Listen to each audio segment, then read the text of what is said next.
സുഹൃത്തുക്കളെ, അടുത്തൊരു ബെല്ലോടുകൂടി നാടകം ആരംഭിക്കുകയായി.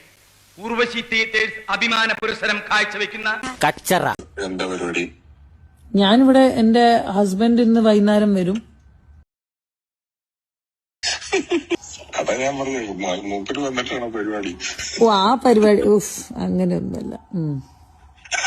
അല്ലേ, ഞാനത് കൂട്ടി വായിക്കാം. നിങ്ങളോട് ചോദിച്ചു എന്തായിരുന്നു പരിപാടി? ഇന്ന് വൈകിട്ട് ഹസ്ബൻഡ് വരും. വിഷു, ഞാൻ ഭയങ്കര സ്ട്രേറ്റ് ഫോർവേഡ് ആയ ഒരു വ്യക്തിയാണ്. അതാണ് എന്റെ ഏറ്റവും വലിയ പ്രശ്നം.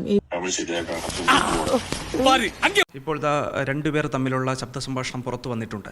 ഒരു ജനപ്രതിനിധിയെ, ഒരു MLA ശ്വേതാ മേനോൻ അഭിസംബോധന ചെയ്യുന്നതൊക്കെ നമ്മൾ കഴിഞ്ഞ കുറേ നാളുകളായി കണ്ടുകൊണ്ടിരിക്കുകയാണ്. ഇതൊരു ശരിയായ പ്രവണതയാണ്? ഒരിക്കലുമില്ല. ഞാനൊക്കെ രമേശ് പിഷാരടി എന്ന് പറഞ്ഞ MLA കൂടെയാണ്.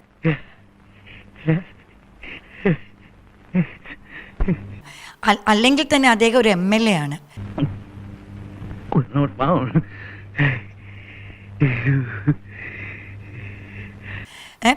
പാലക്കാട് നിന്ന് ജനപ്രതിയായിട്ട്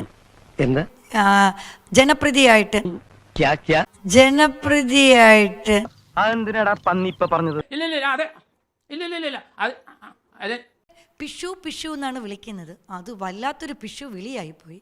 കാരണം ഒരു MLA ആണ്. ഒന്നെങ്കിൽ പ്രോട്ടോകോൾ നിയമം അനുസരിച്ച് MLA എന്ന് വിളിക്കാം, സർ എന്ന് വിളിക്കാം.